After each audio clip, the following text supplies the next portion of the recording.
భాగవత పద్యమకరంద ప్రియులారా నమస్తే.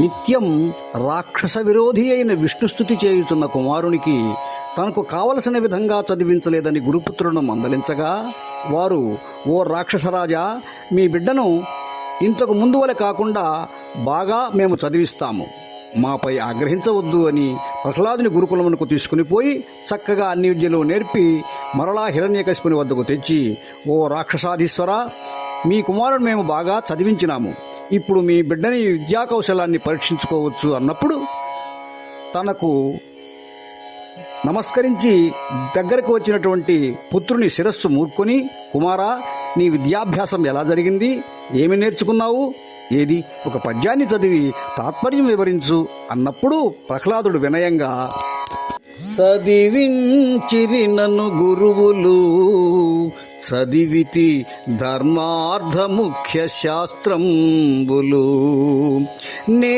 చదివినవి గలవు పెక్కులు, నే చదివినవి గలవు పెక్కులు, చదువులలో మర్మమెల్ల చదివితి తండ్రి,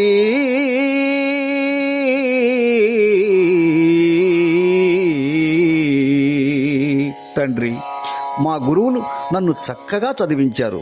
ధర్మార్థాలు ప్రధానంగా గల శాస్త్రాలను నేను చదివాను. నేను చదివినవి చాలా ఉన్నాయి. వేయేలా చదువులలో మర్మాన్నంతా నేను తెలుసుకున్నాను అని ఇంకా ఇలా అంటున్నాడు. హృద్భాషల సఖ్యమున్ శ్రవణమున్ దాసత్వమున్ వందనార్చనముల్ సేవయు ఆత్మలో నెరుకయున్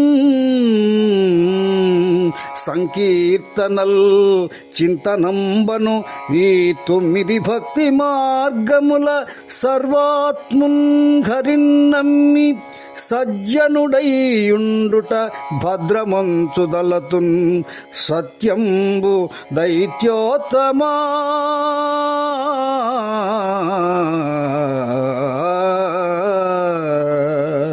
ఓ రాక్షస శ్రేష్ఠ, స్నేహం, శ్రవణం, దాస్యం, వందనం, అర్చనం, సేవ, ఆత్మార్పణం, సంకీర్తనం, నిరంతర భావన అనే మార్గాలను మనసా వాచా కర్మణ త్రికరణ శుద్ధిగా పాటిస్తూ సర్వాత్ముడైన విష్ణువును నమ్మి సజ్జనుడై సాధుపురుషుడై ఉండుట సత్యమని శ్రేయస్కరమని భావిస్తున్నాను అంటాడు ప్రహ్లాదుడు.